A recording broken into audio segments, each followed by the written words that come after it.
Clock's ticking. All right. What's up, guys? CA Cubert. We're back again, like 5 minutes later for part two. I'm honestly, I'm ready for this to be over because my back hurts from sitting in a tiny chair, because this desk is literally so short. My knees are like this much, like the entire size of the 7x7 above the table. Like my knees are in line with the 7x7. Like first world problems. But so what we're gonna be doing here is making these 5x1 edges. So far we've done our centers. Now we just need to build our edges and then solve like a regular 3x3. Which, if you don't know how to do, I'm sorry. I already tried teaching and nobody apparently liked it because no one watched it. So no, I'm not doing that again. Hopefully, I don't know. So first thing I like to do is look for white ones because that's the color I was trained to use for a white cross. So those are the ones I'll be able to recognize best. So I see I have these two corner edges or something like that. And I see I have one right here. So drop it in, swipe. And I have another one right here. So drop it in, and swipe. So now we have almost all of the bar. Here's how you check without rotating the cube. Middle, middle, middle, and middle. So we do not have it in here. And we've already gone through the top layer, so it's got to be on the bottom. So don't completely rotate the cube over. Just glance. Right there. So then we're going to pull it up. These are all very common moves in 5x5 as well, so those viewing should know, at least. So we got this. So our center needs to be flipped. So what we're going to do is middle, and then R, U, R prime, F, R prime, F prime. That's the algorithm.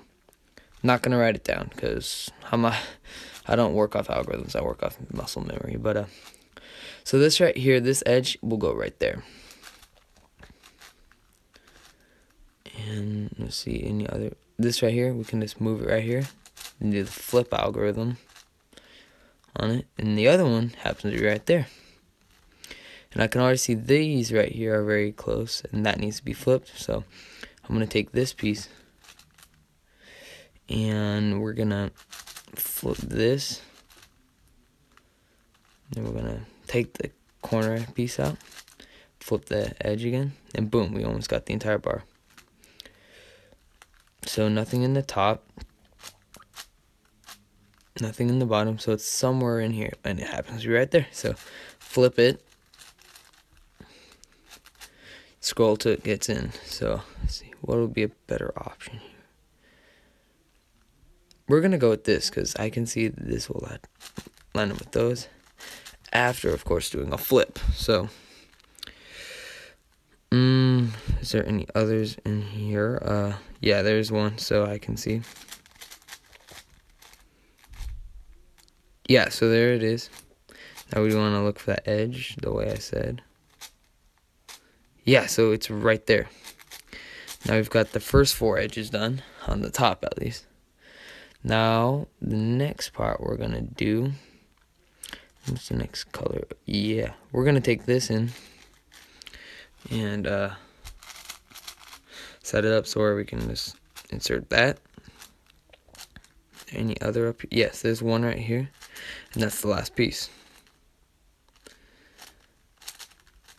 So now we can just start pairing the reds, red and whites with reds and whites by finding them, quickly grabbing them, putting them in, connecting, and here's the next one, completing your bars. So, and I can see I just need to flip it and then put it in. Here's the next piece, put that in. This is also the last of the white ones, I believe. Yeah, this is. So any white piece you automatically know is part of this edge. Then I can see we can do this piece next.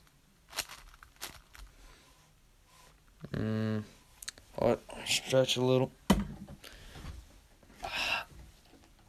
Okay.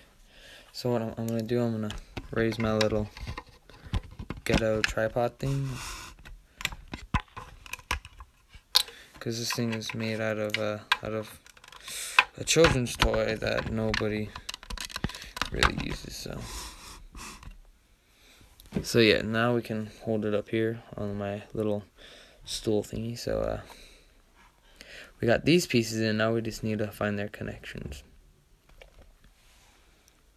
And yeah, right here. So we just need to flip, insert, flip again, insert this corner, and we just need to pull this in. And there we go. That's the last of the free edges that we can build. So here's where edge commutators, I guess you could say. I don't really want to reposition this. Don't know what I'm gonna do. So yeah, you know what?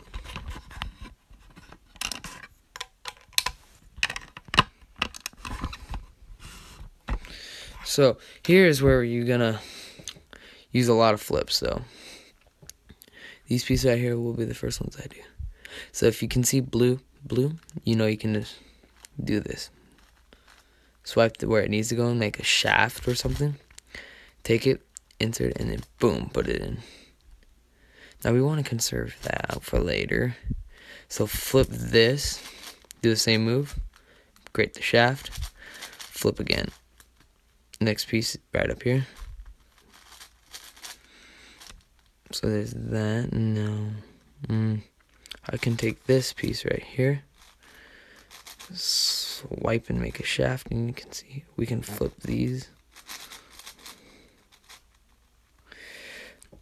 And yeah, I'm gonna do this. So that creates this edge. So now we're gonna line up these. Now we're gonna do this one first, so we can avoid something called parity, which is literally a pain. So here's I guess you could call it an algorithm. Well, it is an algorithm, or I mean a commutator. So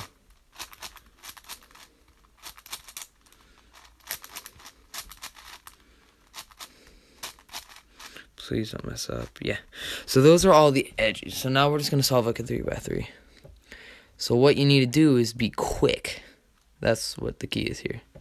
So what I'm going to do is pull this blue cross edge up, do a D2 so the green is in the back, then insert those. And we have a piece already ready for insertion right here. That's our first F2L pair. Now we just need to come on up, flip that, and we already have another easy pair once we find the edge, which is right here. So we're going to do another beginner's method algorithm. We can do yet another one right here, then insert it into the back. So what I'm going to do here is also do another beginner's method algorithm. That's how I do my F2L. Don't judge me because I'm garbage at it, but so an OLL. You just want to, at this point, you just want to be efficient. So I can tell we have headlights and these corner bars type things, and I know I have an A perm, so, and that will solve your 7x7. So this part was definitely shorter because centers really is a time-consuming part, but for me, the slowest and most difficult, boring part is that edge pairing. So that's something you definitely want to work on. I'm pretty sure there's a few apps like I'm probably gonna butcher this, like Chow Timer or something, CHAO or OA, something like that. It is only for like Apple devices, so just be aware of that. But you can get that. I believe they have a settings for the 7x7 where it's edge pairing only. So it gives you a scramble for edge pairing, so you can work on that. I need to start doing that because I've never done it. So, or you can just do solve after solve after solve, you know, which is not something I like doing either. So I'm not gonna get any better. But so here's just some general ideas. Get good at commutators. Have good look ahead. Practice.